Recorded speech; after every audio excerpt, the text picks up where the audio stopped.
from March, and Dr. Ray Miles is our speaker today, and he's going to speak to us about where have all the Attakapa Indians gone.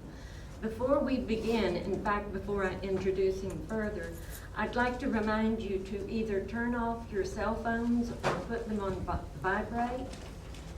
And we request that no questions or comments be held until he's finished. And after the talk, you're welcome to go back into the research room, and we have all of our resources on the Native Americans on top of the shelves. Dr. Miles is a professor of American history, and he's the Dean of Liberal Arts at McNeese State University. He teaches the U.S. History Surveys and 2 classes on the American Indian. I can personally attest that he is an excellent teacher. I had him for 3 classes, and they were all excellent. Dr. Miles earned a Bachelor of Arts in Social Studies education and a Master of Education in Social Studies at McNeese. He earned his PhD in American History at the University of Oklahoma. His book, King of the Wildcatters, The Life and Times of Tom Slick, 1883 to 1930, was published by the Texas A&M University Press and won the Oklahoma History Book of the Year from the Oklahoma Historical Society in 1996. The next year, it received a Certificate of Commendation from the American Association for State and Local History. Oral Histories and American Indian Resource Materials in the Western History Collections of the University of Oklahoma was edited by Donald L. DeWitt, and that book won the Dwight L. Smith Award from the Western History Association. So he has been well published, and he has had other articles published in the Chronicles of Oklahoma and the American Indian Art Magazine. Welcome, Dr. Ray Miles. Thank you. Thank you, appreciate it. I had the good fortune to work with a lot of good people and be in the right place at the right time, so I take only minimal credit for those accomplishments. Can you hear me okay? The mic working? Beautiful. As Linda was teasing me before I got started, I don't like to stand over there. I like to be over here. So, and I can identify with this gentleman right here. I too like to sit in the front because sometimes I have to do that. But I also try to project. So if you're not hearing me, please just let me know, and I'll try to elevate my voice just a little bit. First of all, thank you for the invitation to do this. This is fun to me. The administrative stuff that I have to do at McNeese pays the bills, but this is the fun part when I actually get to visit and talk and do this kind of thing. When Miss Burwell, and I just realized, or somebody told me that she retired. I didn't realize that, but I actually dealt with Miss Burwell. She was my contact person, and we set this up months ago. Anyway, thank you to Calcasieu Parish Libraries for the invitation to do this. And I have to tell you, I'm just absolutely thrilled to see this many people here. I thought it'd be me and 2 or 3 other folks sitting around a table talking. So I am really pleased to see so many people here.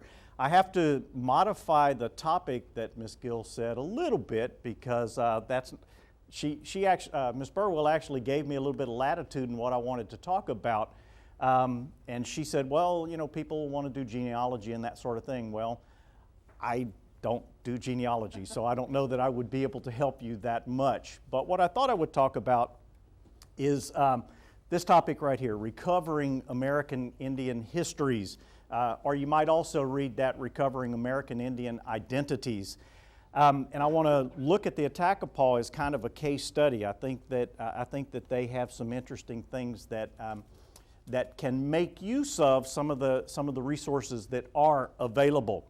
You know, when you talk about recovering identity, giving people that sort of authenticity to announce to the world who they are, what they believe in, what their backgrounds are, what their religious precepts are, those kinds of things.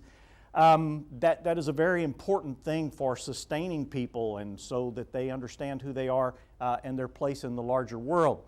But when you talk about American Indian people, that presents some challenges. And by the way, I guess I'll give this little nugget to you as well. You'll notice that I use American Indian up there, and that's because I've not yet met an American Indian who said, please call me a Native American. That's something that the politically correct folks have shoved on them, shoved on the public at large. Y'all are broadcasting this? Oh, well. Okay, well, it's out there now. So anyway, this whole business then of recovering identity is really important to me, and I think it's important to the Attakapa Ishak people as well. So that's what I want to focus on, is how people go about doing this. What are some of the particular problems that face Indian people? And then we're going to, as I said, share with you some information that I find exciting, that I find interesting, and hopefully you will as well. You know, as I said just a moment ago, one of the problems that Indian people have in terms of holding on to that identity is that the historical deck has been stacked against them for quite a long time. When you go into a building like this, a library, one of the things that you, of course, will find plentiful are books. Because we have a written language and we tend to like to write those things down. And so having those things documented in that way gives people an advantage of holding on to their history. But when you talk about people that did not have a written language, then that proposition becomes a little bit more difficult. When you talk about people who pass on everything about who and what they are, and they do that in a spoken fashion or in an oral fashion, obviously that's going to present some problems. And so then, when you add on top of that things like diseases and cultural, historical tides that have diminished numbers, then it becomes a very difficult thing indeed. And so what I'm saying to you then is that when you go about doing Indian history, which is kind of what I like to do, like I said, in addition to the other stuff I have to do at McNeese, it does present some difficult challenges, and you have to find some rather creative and unique ways to solve some of those defects. When you look at the way that history has traditionally been written, as I said, it makes use of the kinds of sources that historians like me get off on, right? We like to go to libraries, we like to find books, we like to go to archives and find these dusty documents that have these little tidbits of information on them, and we use those things to document whatever it is that we happen to be writing about. Well, again, when you deal with Indian people, that's not necessarily available. So you have to be willing to think about this in a whole new way. One of the recent developments in the doing of history that I think has dramatically assisted in the writing of American Indian history is basically a field called ethnohistory. Don't know if you've ever heard of that term or not. But ethnohistory is basically taking the methods that historians normally use with a twist, using many other things, many other disciplines, many other tools that are out there, and trying to use these things in a different way. So for example, you know, when I've done some digging around and thinking, no pun intended, but digging around and thinking about Attakapa history, I think one of the things that you have to be willing to do is to make use of archaeological evidence. Well, typically, when you pick up a biography of John Adams or James Madison or one of the presidents, you don't typically find a whole lot of archaeology information in there. Well, if you're going to write about Indian history, you're going to have to do that at some point. So it's the willingness then to use other sciences to enhance what it is that you're trying to investigate. Anthropology, the study of human behavior and how people interact with one another, making use of that again in some ways that creatively look at historical sources maybe in a different way. Folklore, man, that one blows most historians away when you talk about using folklore to document someone's history. Again, it kind of goes against the grain of the way that we think. Also, linguistics. Again, when you're talking about folks whose predominant language is English and you want to write about them and you speak in English, no problem. But what do you do with people whose language is totally different, whose intellectual constructs are so different and their vocabulary is so different that you don't really grasp it because you don't speak that language. You don't think like that person or that group of people do. Also oral traditions, something that historians are very skeptical about using. Well, if you're going to do Indian history, you're going to have to think about it in some different ways. And so what I'm suggesting to you then is that if you come at this from the point of view that your traditional sources are going to be limited, and so, hey, let's use what's out there and try to come up with some creative ways of thinking about that information, I think it's going to open up a whole lot of possibilities. In fact, the one that I'm going to talk about today actually deals with linguistics and a little link in there with folklore. And of course, it'll get around to this, the Attakapa Dictionary. I don't know if any of you have ever seen this thing or not. I think y'all probably have a copy of that here. And if you don't, it's available online. So I'll show you that in just a moment. But thinking about and using linguistics, as I said, to come at people's history from a completely different angle that heretofore really hasn't been considered. When you talk about the power of what can happen once you reclaim your identity, or in an attempt to reclaim your identity, as I said, I think the Attakapa presents some interesting challenges.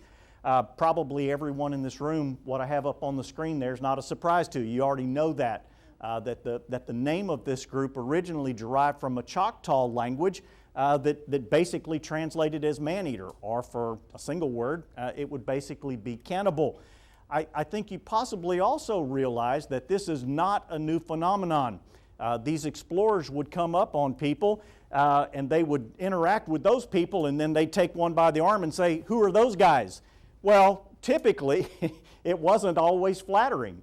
So, for example, Sioux, that's probably one of the most common tribal names in the United States, but that's not what those folks call themselves. That's what the Chippewa called them, because the French explorers that went out there said, "Who are those guys?" "Oh, those are our enemies," right? So it's not necessarily a flattering term, but that's the designation that stuck. The Iroquois, that's basically a linguistic group, by the way. And that does not mean they're good at math. Real adders, that's actually a snake, okay? So, man, those guys are snakes. Again, not exactly a compliment, but that's how the Algonquin guides felt about them. Apache, again, I think you see the theme going here, but again, these are just common names you see that have been put on people, and they didn't get to choose that. They didn't decide that. Someone else put that tag on them. And then obviously it's not always, well, I guess depends on your point of view, but gros ventre, that's the French designation, big belly, nez perce or nez perce, pierced noses. Again, you get my point, is that these are designations that were put on these people and they essentially had no say in the process. One of the things that these people have been doing, if you kind of follow along with what goes on in American Indian country, is that tribes have begun reclaiming their names. So the Navajo, for example, they don't call themselves Navajo necessarily, they call themselves Dene. The Sioux, again, I just used that one, they call themselves Lakota or Dakota, depending upon their linguistic designation. The Creek Indians, one of the biggest tribes in the American Southeast, that's not what they call themselves, they call themselves Muskogee.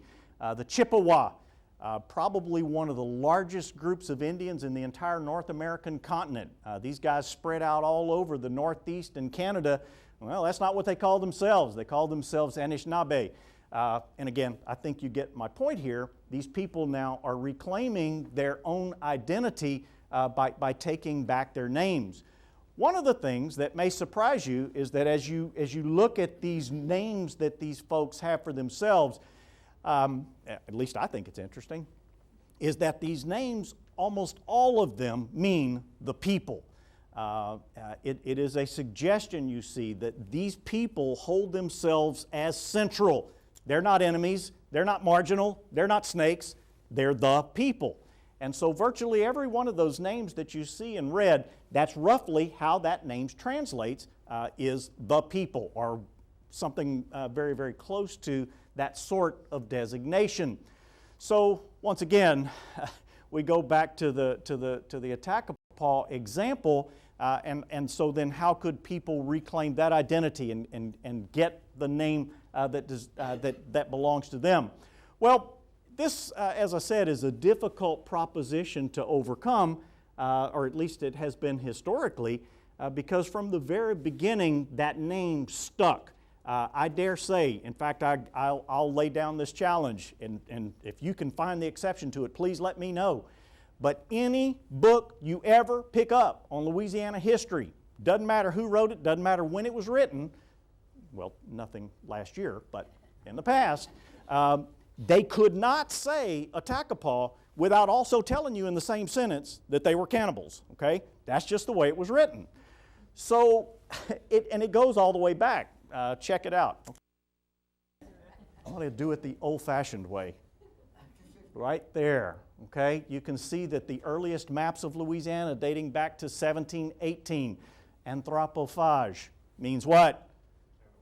Cannibal, okay?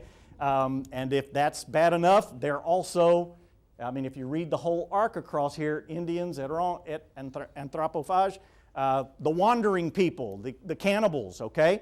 And look out the geographic area that is labeled in that way. We're basically talking about the entire coastline of Louisiana deep over into, and if you kind of go with me, this is probably Galveston Bay all the way to the west. So it is an enormous tract of territory that is labeled in that way.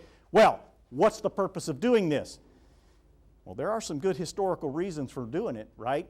Because if you're a Frenchman and you want to make sure that the Spaniards don't go on your territory, what better way to keep them out than to label it anthropophage? And even somebody in Spain knows what that means, all right?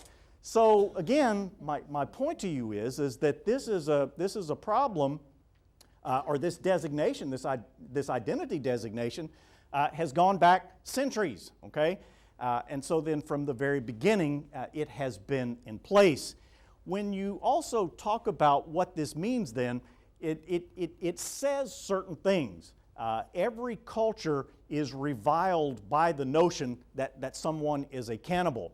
And there's all kinds of literature out there, by the way, on that, and that's not my purpose to go down that road, but I will let you know that one of the ways in which colonizers keep other folks at bay is what I just described to you. This is done in a variety of places. That is not to say that maybe there wasn't some cannibalism, but there was no effort to understand what it was. So what you have then, by the simple act of labeling a map, is you have cast, in the colonial literature, you have cast someone in this dark corner. You've designated them as basically untouchable. Whether that was your intention or not, okay, that is the reality of what happened. I don't think it's an accident then that when you start looking at settlement patterns, despite the fact that geography didn't necessarily encourage it, that didn't encourage it either, okay?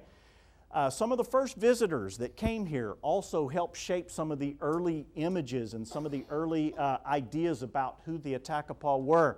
What a beautiful illustration. This individual labeled all the way over here to the right. You can see it written in the base there. The person was labeled Attakapa. Now, this is in addition to several other natives, but check out the date on this. It goes back to 1735. What I also think is interesting is you will notice the African, the black child here, but he's not dressed like a settler would be dressed. He's dressed in some Indian garb, right? Some Indian style clothing, certainly in the loincloth, like you see the other individuals in this drawing design. So again, what's happening here, he's not necessarily being called a cannibal at this point, but by then, people knew what that meant, okay? So when you look at an image like this then, there's something else that's being conveyed, and that something else is that they're savage. Golly, nobody in Europe dresses like that, okay? These people are backwards, these people are heathen. And again, it's not just for the sake of art, it's the concepts and all the cultural baggage that goes with that that's being portrayed in this particular piece of art. Another example from the same artist from the same year, just a little bit different look here. Nevertheless, clearly not European, clearly something different. And in the minds of those people whose cultural baggage said that this kind of person was an undesirable. You add to that the name, you add to that the way the ideas that were in place about these kinds of folks, and again, none of it is flattering. It's all fairly negative. So again, all I'm suggesting to you then is that if you look at the Attakapa, then recovering identity has an extra set of hurdles that it's going to have to overcome, okay? Not just the other resources, etc. Here's another map, and I show you this one because apparently the French designation of cannibals on the map, that didn't last as long as perhaps they had hoped. Here's an English map from 1776, and you can see that it's missing, but if you look very carefully, you can see Attakapa wandering Indians, okay? So they got promoted. They're not cannibals anymore. They're just wanderers, okay? But again, what's the purpose? What is being said in that kind of phrase? Well, guys, if you don't occupy it, if you're not full-time resident there in the European understanding, it's up for grabs, okay? It's up for grabs. And that's what's going on. Again, if you put this in historical context, that's what's going on. The North American continent, this is right around the time of the American Revolution. North American continent's up for grabs, at least by the European powers, okay? So everybody's staking their claims, and these wandering, you can see it up here as well, wandering. Nobody lives there. It's basically open land. And so you start to see then this imperial contest underway. No change in names, though. Well, one of the earliest efforts, and like I said, I'm taking this back to linguistics. One of the earliest efforts, believe it or not, was an attempt to come up with some of the language, some of the words that the Attakapa used. The earliest was from Jean Béranger. I hope I'm saying that right. But anyway, he put together a word list in 1721. He was a ship captain, and they were in the Galveston Bay and took some Indians aboard. And in the process, he took down a word list. I think it's about 40 or so words. But those are the very first Attakapa words that were written down, all the way back in 1721. Again, another word list came in 18... Oh, by the way, he wrote that list, and he didn't get eaten, okay? Okay. Martin Duralde. Martin was the post commander at Opelousas, and I think for a time at Attakapas over what is today St. Martinville. And he too took a word list, a little bit more extensive one. And at the same time, he bothered to ask them where they came from. And so we would not know the Attakapa creation account in all probability had it not been taken from Duralde. And I'm going to say a little bit more about that in just a moment. Remember, I hinted linguistics and a little bit of folklore. I'm coming back, I promise. But this was done in 1802. Now, if you remember, the time frame here is around the time of the Louisiana Purchase, okay? So, again, staking claims. Who's got what land? What can be done with it? What are we going to do with all those, those folks that are there? Well, this word list then and this creation account come from this general time frame. Now, what happens next is, and really what had been happening all along, is that the Attakapa people had basically been faced with all the same types of, or many of the same types of circumstances that Indian people in other places in North America had faced.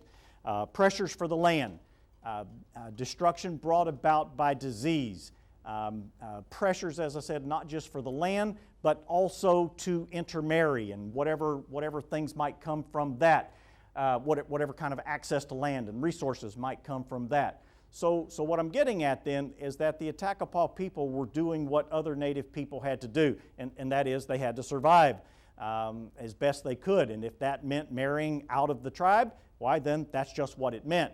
If it meant marrying one of those European types, again, that's just what it meant. I don't think it's an accident either that in that image that I showed you earlier of that African child, we know that there was this mixture across racial lines in that direction as well. So again, my only point is that the Attakapa people are doing what they have to do, and that is survive. But what about language? What about identity?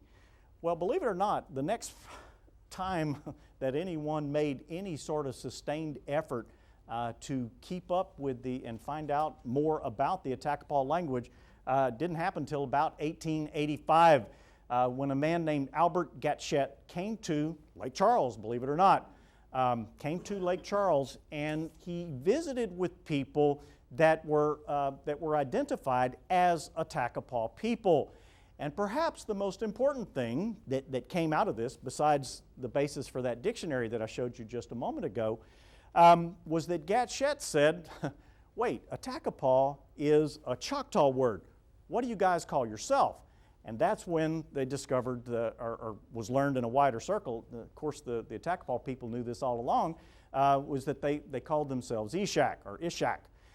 So Gatschet then takes down this basic, or it wasn't just basic, it was a much more extensive vocabulary, and began to put together what would ultimately become the dictionary.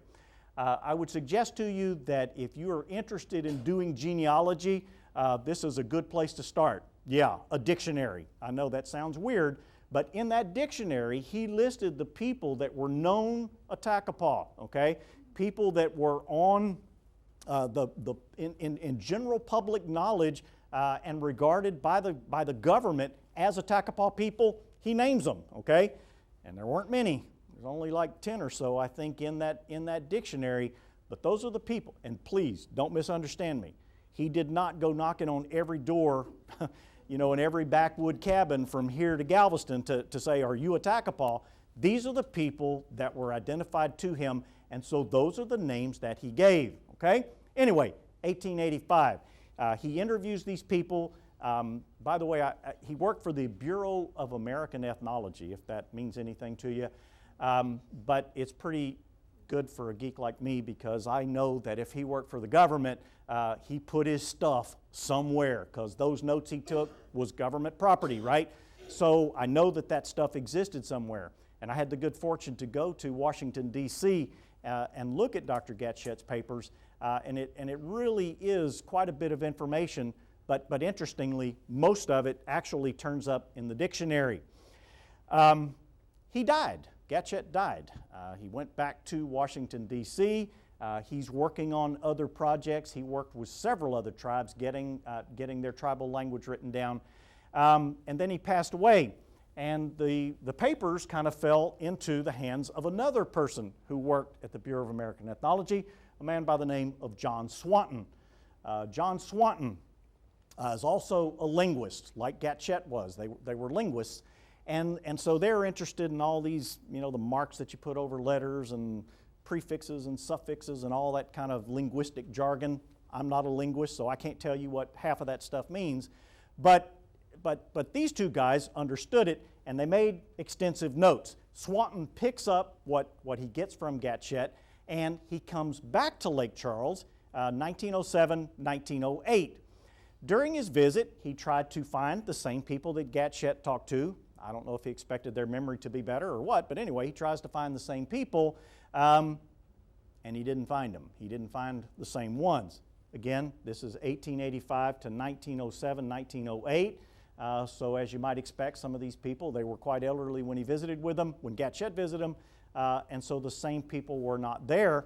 But he did meet this guy, Armagene Rion, and by the way, and there are several photos in his collection in Washington, D.C. This is just one I was able to borrow from the internet. It's for educational purposes, though, right? This shows Armagene standing on the front porch of his home. The best I could tell from the images in the collection, it appeared to be on the Calcasieu River somewhere, perhaps English Bayou. But again, this was one of the people that he talked to. Unfortunately, Swanton really didn't get much additional information.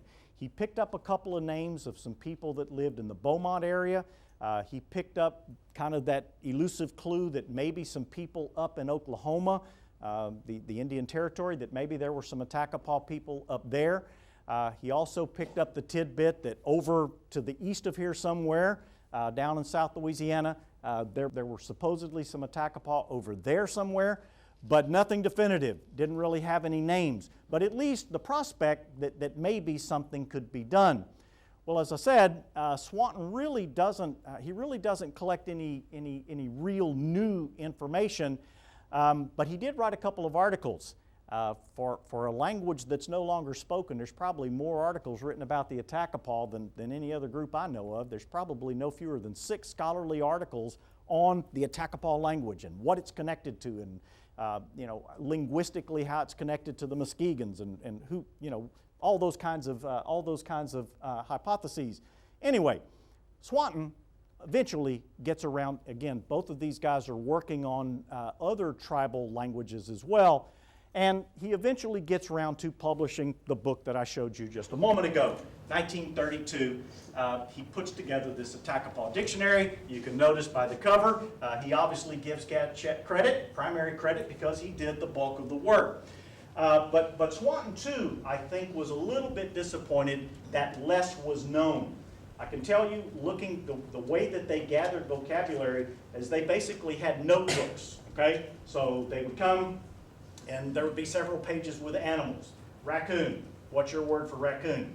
Well, if the informant didn't know it, he went on to the next one. Possum, what's your word? So they would do those kinds of word lists to get that vocabulary established. I can tell you, in my personal opinion, the one that I found most heartbreaking were the notebooks on familial terms. I'm telling you folks, it was sad to flip through there, and they no longer had words for some of these family connections. Thank you. No longer had words for some of these family connections. How do you say aunt? How do you say uncle? Now I'm just using that as an example. I'm not saying those specific words are in there, but it really was heartbreaking, because remember what's happened here. By 1885, according to him, there's only 12 left. Well, some of those people may not have had a great-grandfather for decades, so it might make sense that they would forget that word. They never used it anymore. So that, as I said, that's something that becomes apparent as you look through these notebooks. An awful lot had been lost, or in some cases, perhaps words had never been created for certain things. At any rate, he puts this together, and click to the next one. This is what I mentioned to you a moment ago. When Gatchett got this word, this is the way that he wrote it. The line that you see at the very top up here, this is exactly how he wrote it in the dictionary. In fact, he put it on the very first page, which I find interesting. Gatchett may have been ahead of his time, okay? But this is the word he wrote on the first page of it, and that's how he wrote it. Elsewhere in there, he explains to you what these marks mean, diacritical marks. How do you pronounce that letter? How do you put this together? And so, as you see then, that's the word he wrote, and he said, this is what they call themselves, the people. Then he said, the C is pronounced like an SH, and so that's how you would spell it, the bottom word, in just common usage. Like if you were going to write it, that's the easiest way to spell it, and it was Ishak. I hear people say Ishak, and I'm not sure, but I can tell you in the dictionary that I is not pronounced that way. It's pronounced like the I in pit. And in fact, that's the exact example that he uses in the dictionary. And again, linguistically, I don't know what you call that kind of I, but it's not E, it's pronounced I. So again, Ishak, all right? That's what he said they called themselves. Well, it occurred to me, because he also says in there, on page 22 of the dictionary, where he's talking about what these different things mean and how these words are formed in the Ishak language, he says that the words are basically compound words, okay? So that when you look at I-C-A-K, the way that it's spelled out, that's not really a single word, okay? What he's saying is that is a compound word. Yeah, I know it's a short word, but in that language, he's saying that it's a compound word. And I'm going to see if we can actually go to this. Do y'all want to see the dictionary page? Yeah. Okay, well, let's see if we can do it.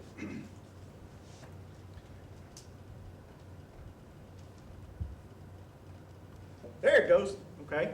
If you dial in on your internet access, you will find the Attakapa dictionary just like what you see here.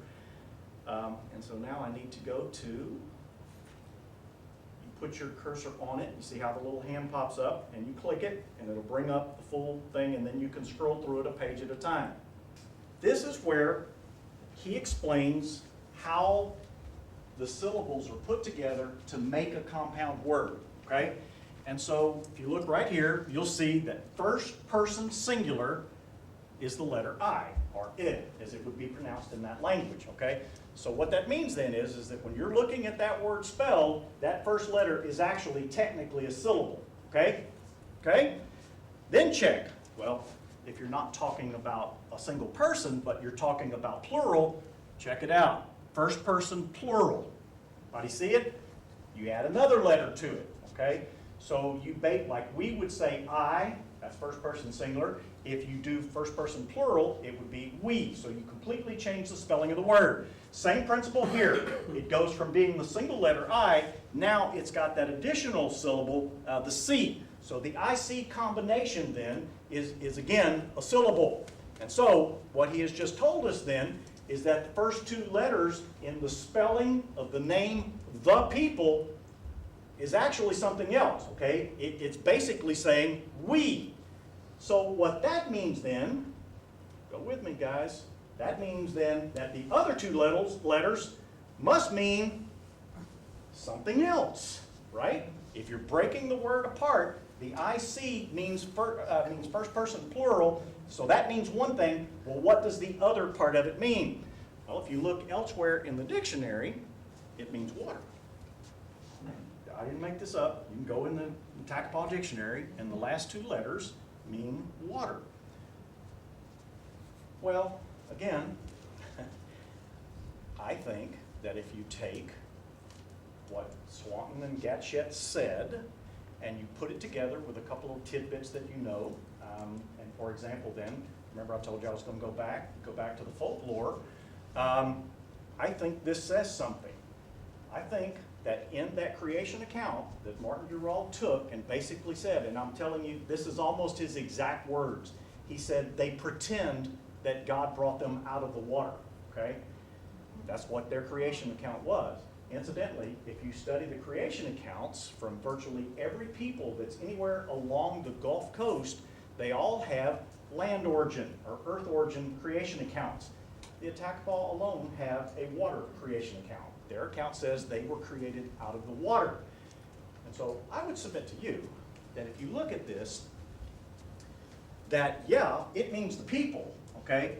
But what it might, but a literal translation means we of the water, which then ties to the creation account, which I think is a profound statement in the aspect of reclaiming identity.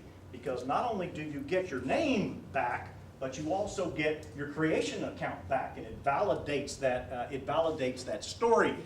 So it is, I think, suggestive then of the kinds of things that can be done by studying language. Indeed, when you look at where these people lived, water was everywhere. Look at the land domain, and you can see the bodies of water that absolutely punctuate the entire range of it. But I think more to the point, that creation account, we of the water, means they came out of the water. Now, what does that mean then? What are the possibilities that are opened up from that? Well, let me give you another suggestion. And again, I'm not a scientist and I'm not a linguist, so don't misunderstand me here, okay? And I'm just talking about possibilities of what something could possibly mean. About 7 years ago, right here by Galveston, it's one of these incredible stories. They were digging a borrow ditch. Every person in here knows what a borrow ditch is. You dig the dirt and you pull it up and you build a levee. In the process of doing that, they clipped the skeleton of a body that's been judged to be by carbon-14 dating, been judged to be 13,000 years old. It is, as of now, the oldest known skeleton, full skeleton, yet recovered in North America. According to some other tests, and again, don't pretend to understand all of it, just telling you what I read, the skeleton, particularly the teeth, The teeth of that skeleton have certain enzymes in them that can only come from an environment that is a rainforest environment. So you're saying, oh, wait, that's not a rainforest, okay? But your real question ought to be, was it a rainforest 13,000 years ago? And the answer is, no, it wasn't. So your next question is, how in the heck did somebody with rainforest enzyme type stuff in their teeth, how did they end up there?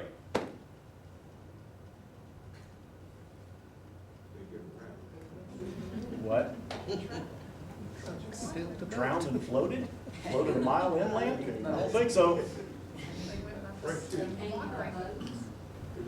that from the Brothers Port? Yep. BZT1 woman. That's her name. They revised it. What is it now? To 6,000. 6,000? Yeah, but it's still a little old. Older That's than still my old. grandmother anyway. Well, it wasn't a rainforest then either. That's okay. That only reinforces the point. Could they have come on boats from the rainforest of South America? You mean came out of the water from some distant location? We have the water? Yeah, possibly. It's as good a guess as any others out there right now. Anyway, I tell you that only to suggest that when you're willing to look at things and open up to possibilities and use other types of evidence, it does open up your way of thinking about things. Obviously, reclaiming name is a first step. You can see from these just two examples that the Ishak have already begun doing that. On the historical marker at the bottom of the page, you can see the name on the very last line of it. And of course, the other thing is the banner off the tribe's website. Again, still using that compound, but at least beginning the process of reclaiming the name. Now, maybe if we have time, just a little bit, I'll just drop this in because I think a lot of people may also be interested in, so what? So what if you recover your identity? What does it get you? What does it do for you besides giving you an identity? I think one of the problems that the Ishak will face, of course, is getting that recognition from the federal government. And so I've included this slide so that you can see that will be a long and arduous process. If you don't believe me, ask the Homa, who've been trying for decades to get recognized, and it hasn't happened yet. And based under current guidelines, it's not likely to. So this is going to be a very difficult proposition. Okay. Notice I did not say impossible. I said it's going to be a very difficult proposition. This is what the federal government says you have to have. So it doesn't matter what your name is, doesn't matter how creatively you use folklore, all of that other stuff, you can sweep all that aside. Because if you don't meet these 7 guidelines, according to the federal government, you're not Indian, okay? You have to be generally acknowledged as a continuous group. Most of the members have to live as a discrete community. You have to have exerted continuous political authority over that community. You have to document your membership and governance. In other words, there has to be some kind of written structure that specifies how you govern yourself, and that can't just be something that you just did. It's supposed to be something that's continuous. You have to document your descent from a known tribal member or known tribal members, which this one is certainly possible. You have to belong largely to one group only. I mentioned the Homo a while ago, and I think that's why the Homo probably got in a little bit of difficulty, because there are people that claim Homa, but they also claim to be Attakapa. They also claim to be Chitimacha. They also claim to be Biloxi. Well, according to this, you can't do that. You're supposed to be basically one, and there can't be any exclusionary legislation. Ironically, one of the things that helps groups get federal recognition most easily is if you ever went to war with the federal government, that means there was a treaty at some point, and that establishes your identity. So basically, if you were peaceful and you didn't go to war, tough. You don't have that leverage.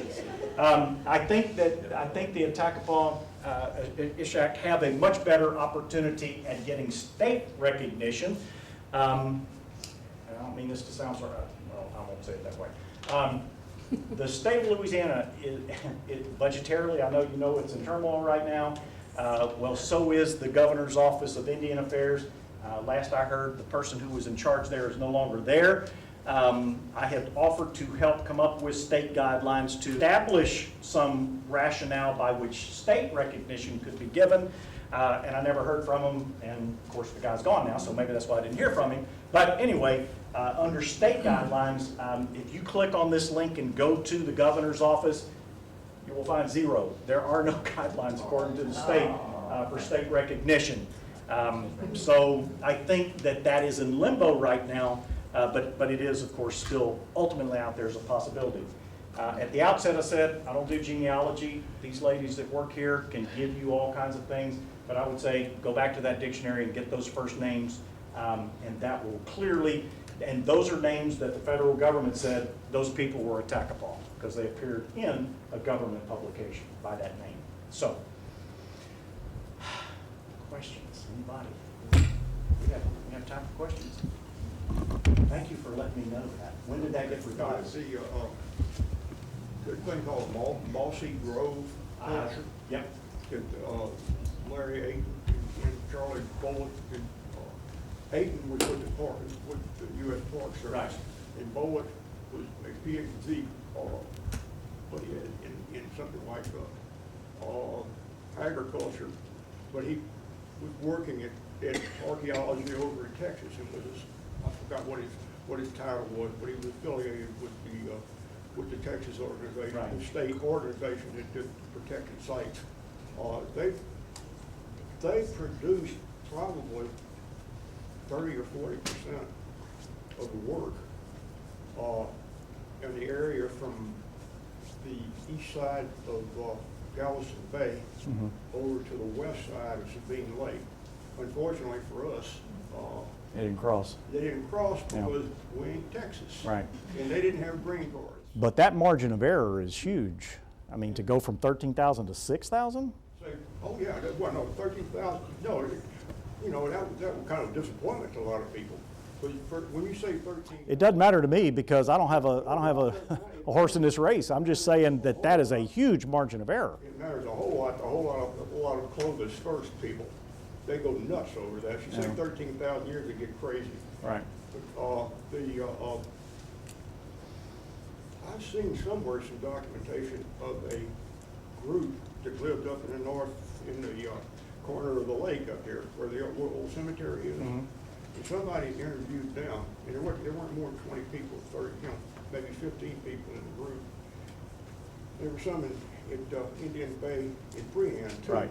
But they were all in such a state of decline because of disease and everything else that, they disappeared. Right. In a hurry. This Mossy Grove thing, I think if you wanted to go back and look at it, I don't think there's any real doubt from documentation that Attakapa exists, Badai, and so on. But, by the way, that's another, if you, on that map that was up there, if I can go back to it, that map, this name right here, Calcasieu, those people were also Attakapa speakers. And when I had the name up there earlier, Beranger, Jean Beranger, that first vocabulary that he took, he actually got it from people that were believed to be Calcasieu. But this group presents another interesting, if you look them up and kind of piece together their name using the Attakapa dictionary, it means something along the lines, the people of the bay, and look at where they're located, right on a big bay. So I personally think there's something to taking these words apart and looking at them for that kind of literal translation, and I think that literal translation can tell you or provide for you some connections that might not otherwise be readily apparent. Anyway, the group he was talking about is right there. Yes, sir. Are there any full-blooded Attakapa Indians left? I'm not going to be the last authority on that, but I don't think so. 100%? That's why I don't get in those kind of discussions. I don't know. Yes, sir.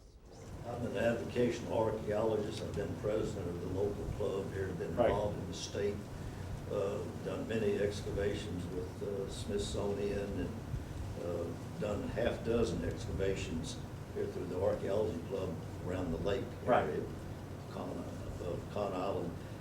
Anyway, we had a list of names, it was like 30, 40 years ago, of some people in Mossville that we were told that they were part of Attakapa.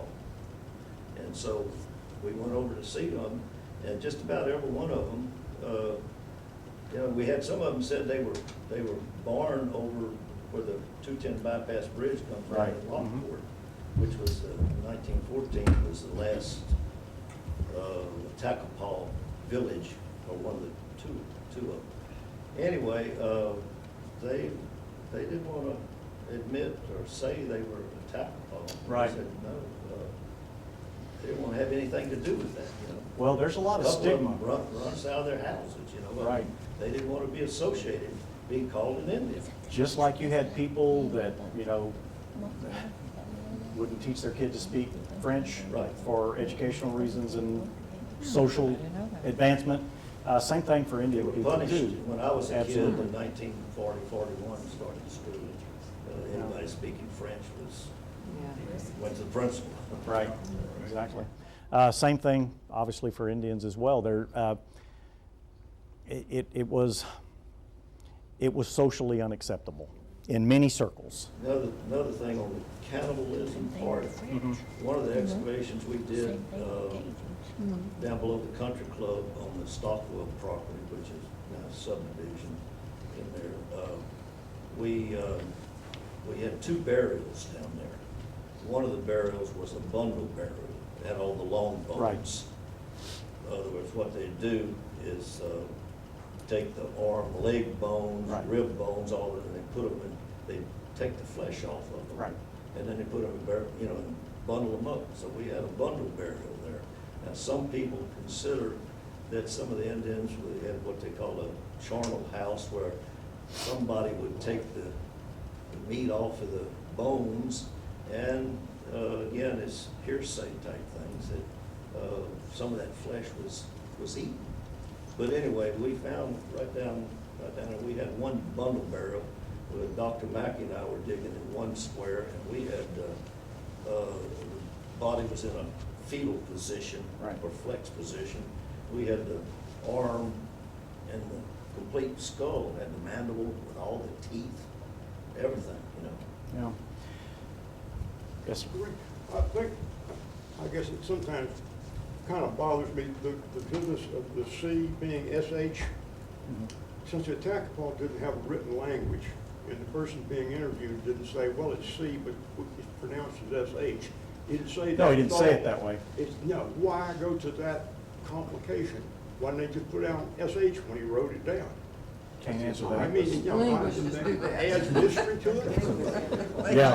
I said linguists This just was, do the that. response was a linguist would do that, and I think it's probably. Well, it's He kind didn't of get that bit of information from the person Yeah. he was interviewing. I think too, again, without being a linguist, I can't answer that definitively, but I can tell you that people like Gatchett, who, I mean, if you follow his chronology, like when he came to Lake Charles, he had just got through visiting the Tonkawa Indians over in Texas and up in Oklahoma. So these guys are basically on the road tracking down these languages, and so they have their unique the nomenclature that's unique to that discipline, and that's how they do it. This lady over here said something a while ago, and I didn't understand what she said about the Attakapa. 100%. That 100%. Yeah, the 100%. She said she was 100%, or her mother was, I'm sorry. I think is what she said. Yes, yes. Yeah. Any other questions, comments, anybody? Yes, sir. Isn't there evidence of a sort of a religious ceremony where a shaman or chief would put a piece of human flesh on an expectant mother's tongue? Have you not heard that? Hadn't heard that one. I know it was pretty common as a warrior type practice. You know, and there are accounts of this too. I mean, I guess I shouldn't dodge it much longer. Probably the most graphic account was by Simars de Belle Isle, who was a stranded sailor who certainly described what he said was some sort of cannibal feast, but miraculously he didn't get eaten. So they were kind of selective on who they ate. White guys give you indigestion, is that what you're saying? Oh, yeah, that was my response, is that it was a ceremonial. No, I guess what I'm saying, just in the Sioux or Lakota, whoever, when, you know, they get in a fight with their enemies and kill them, but they also cut tenons and so forth, so that they, in the afterlife, they couldn't give the Sioux a hard Right. time. And the selectivity about eating folks, I think, was limited to that. Plus, the Attakapa had kind of a strange thing. If you died of snake bite and something else equally obtuse, you didn't get to go to heaven. And I'll get you the documentation on that. Yeah, I'd like to see that. That wasn't in the dictionary, I didn't see that. Calcasieu, a Attakapa word? Yep, according to the dictionary and common knowledge of, I don't think Wiskachita is, I think that's a Muskegon word. But the, What? Washington? No, that's I think that's a Muskegon word also.